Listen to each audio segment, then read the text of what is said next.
Good morning, students. Today we will start new chapter. Chapter 7, Congruency of Triangle. About the congruency of triangle, we have also learned in class 7. आपने class 7 में भी कॉन्ग्रेंसी पढ़ी होगी. तो कॉन्ग्रेंसी को पढ़ने से पहले हमें ये जानना बहुत जरूरी है कॉन्ग्रेंसी होती क्या है.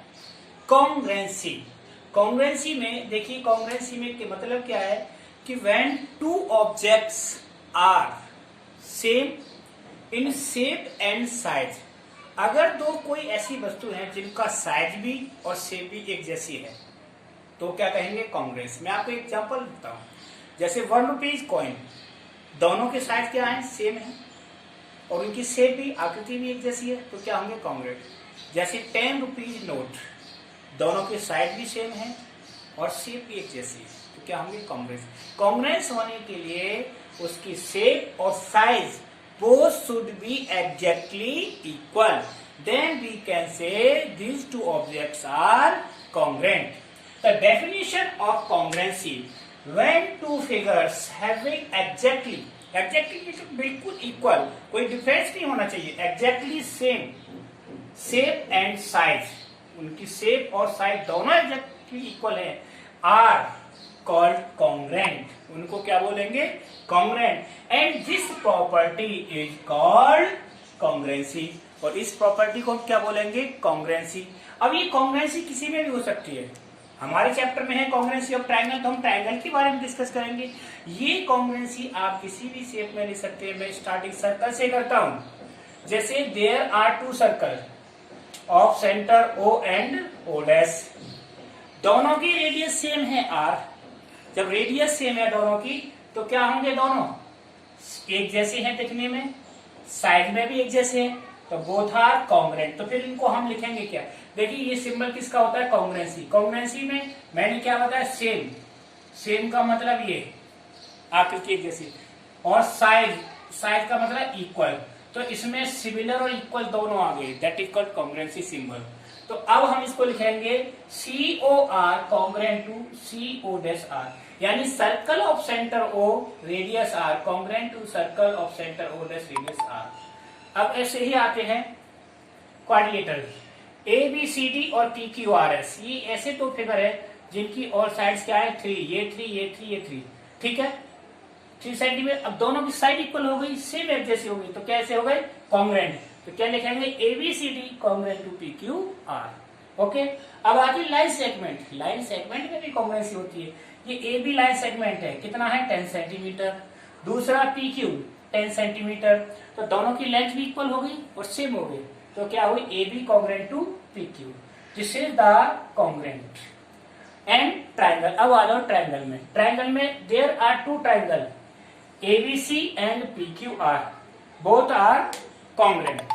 कॉन्ग्रुएंट है क्यों है, इसका angle A is equal to angle P, side AB is equal to PQ और AC is equal to PR. तो congruence ABC congruent to PQR. अब इस ट्रायंगल की कॉन्ग्रुएंसी के आएंगे क्राइटेरिया. हमें क्राइटेरिया आगे बताने हैं, क्योंकि जो क्राइटेरिया है, SS क्राइटेरिया है, SAS है, ASA है, RHS है, वो अभी नेक्स्ट बताऊंगा, ठीक है. ओके. Congruency of triangles.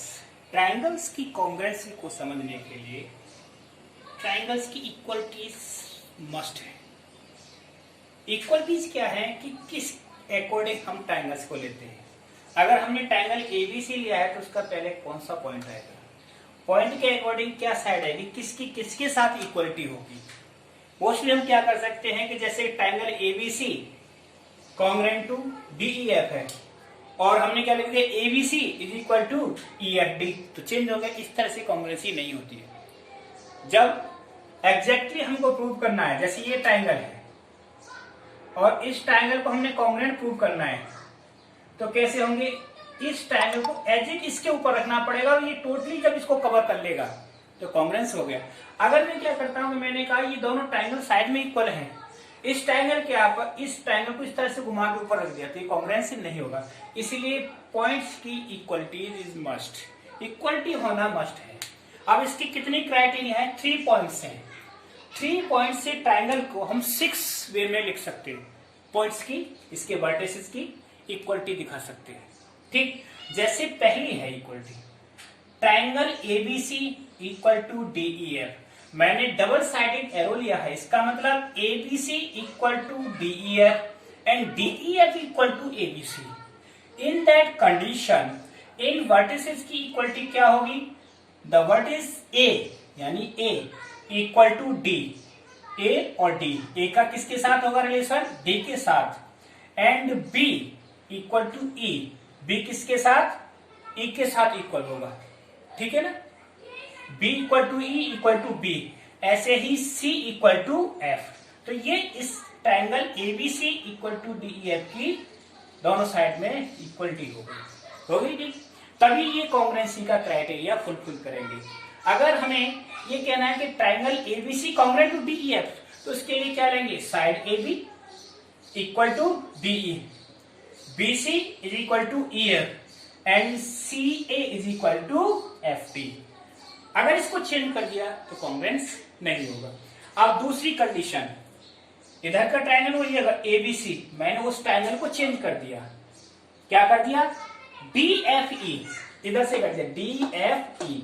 अब हमारी ये चेंज हो गई, ए के इक्वल टू डी, लेकिन बी इक्वल टू क्या हो गया? एफ। बी किसके बराबर हो गया? एफ, एंड ई सी की जगह पर आ गया। ये सुन लो। अब तीसरे टाइप में ABC E D F, A B C कहां से हो गया? ई डी एफ, इस तरह से हो गया। तो जब ए पॉइंट ए किसके बराबर हुआ? ई, और बी डी, और सी एफ, हो गया कि नहीं? इसीलिए अगली इसमें ABC is equal to E F D, यानी A B C E F D, ये दूसरा ट्रायंगल बन गया। तो क्या होगा? A is equal to E, B is equal to F और सी इक्वल टू डी। फिर दोबारा बता रहा हूं, ये डबल साइडेड एरो क्यों है? क्योंकि बी ई के बराबर है तो सॉरी बी एफ के बराबर, F is equal to B. अब दूसरा ABC F D E, so that A is equal to F, B is equal to D, D और C is equal to E. अगला है last point, ABC F E D, A B C F E D. हर तरीके से triangle 6 वे में हम इन triangles को बना सकते हैं। तो ए की पॉइंट एफ के बराबर, बी पॉइंट ई के बराबर, डी पॉइंट ए के बराबर। इस तरह से कॉन्ग्रुएंट सी में हम इन पॉइंट्स को शो करते हैं। अगर इस क्राइटेरिया से अलग हटके हम करेंगे, पॉइंट्स को उल्टा सीधा कर देंगे, तो कॉन्ग्रुएंसी हमारी गलत होगी। इन चीजों का ध्यान रखना बहुत जरूरी है कॉन्ग्रुएंसी में। Okay, and congruency criteria. We are taking first congruency criteria SAS। It means side angle side congruency rule. What it means SAS? In two triangles, one side and two sides and one included angle is respectively equal to the two sides and one included angle of other triangle is called SAS congruency rule. It means, कहने का मतलब है एक side triangle के 2 side और एक angle, दूसरे triangle की 2 साइड्स और 1 एंगल के रेस्पेक्टिवली इक्वल है, तो कॉन्ग्रुएंसी क्राइटेरिया क्या होगा? SAS। जैसे इस क्वेश्चन में एग्जांपल रूल में ABC और DEF 2 ट्राइंगल्स हैं, इसमें हमारी साइड AB किसके बराबर है? DE के बराबर। अब ए बी एक साइड आ गई, साइड के बाद फिर क्या आएगा? एंगल, क्योंकि एंगल 2 साइड्स के बीच में होना चाहिए, तब SAS रूल होगा। अगर हमने क्या कर दिया कि दोनों साइड और फिर एक एंगल ले लिया, तो क्या हो जाएगा? वो रूल SAS नहीं होगा। Angle should be between 2 sides, angle 2 side के बीच में होना चाहिए। तो क्या हुआ? AB is equal to DE and angle, अब now angle B is equal to angle E, angle ये BE के बराबर। उसके बाद फिर अगेन साइड कौन सी? BC is equal to EF, BC is equal to EF, so that triangle ABC, देखो वही पॉइंट आ रहे हैं जो मैंने अभी बताया था, DEF क्या हुए? आपस में इक्वल और कॉन्ग्रुएंट। तो so that triangle ABC congruent to DEF, किस रूल से? By SAS rule. अब ये एसएएस रूल से ये दोनों कॉन्ग्रुएंट हो गए, हम इनके अदर पार्ट्स भी ले सकते हैं, उसे बोलते हैं हम क्या? सीपी सीटी की फुल फॉर्म होती है, आपने 7th क्लास में पढ़ा होगा, corresponding part of congruent triangle by CPCT, angle C is equal to angle F हो जाएगा, angle B is equal to angle A हो जाएगा। फिर अगर हमने दो ट्रायंगल इक्वल कर दी तो बाकी सारे इक्वल होंगे। ऐसे ही एग्जांपल लेते हैं ट्रायंगल ABC और ट्रायंगल PQR का। AB साइड कितना है? 3 सेंटीमीटर, PQ 3 सेंटीमीटर, दोनों साइड बराबर हो गई, AB is equal to PQ। अब एंगल B 30, एंगल Q 30, तो दोनों एंगल आपस में बराबर हो गए, B is equal to Q। Next third side BC 6 centimetre, QR 6 centimetre, तो हम क्या लिखेंगे? BC is equal to QR। So that triangle ABC congruent to PQR by the rule SAS। ये SAS रूल से हमें कॉन्ग्रुएंट, तो ये हमने एक आपको SAS रूल बताया, side angle side congruency rule. ठीक है, okay. In this given figure, ABCD is a quadrilateral. एक quadrilateral है, such that AC is equal to AD and AB bisect angle A. इसको bisect कर रहा है एंगल A को, so that triangle ABC congruent to AB. ये prove करना है। तो गिवन क्या है? In quadrilateral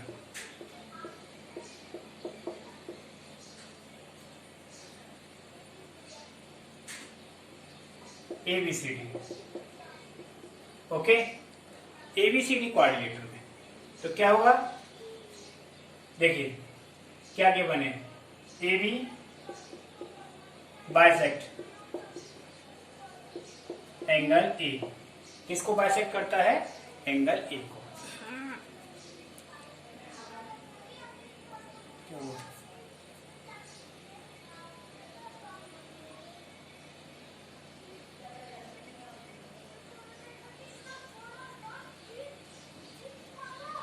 bisect angle A to prove what? Triangle ABC congruent to triangle ABD. Okay, prove in triangle, किस ट्रायंगल में? ABC, यानी ABC and triangle, next triangle ABD क्या इक्वल है? AB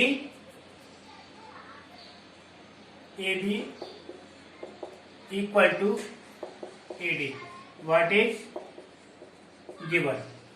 ओके, गिवन में क्या था हमारे पास?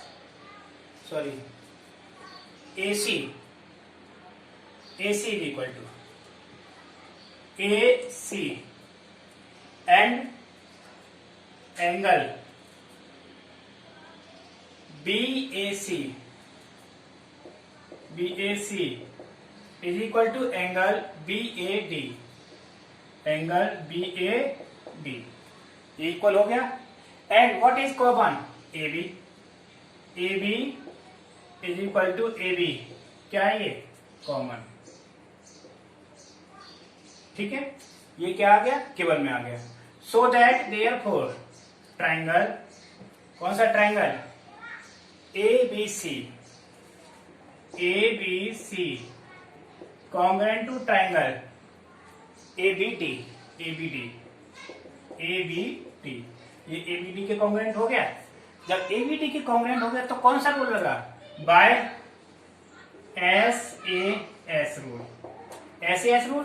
अब ये कह रहा है कि what about say BC and BD, यानी BC और BD में क्या रिलेशन आएगा?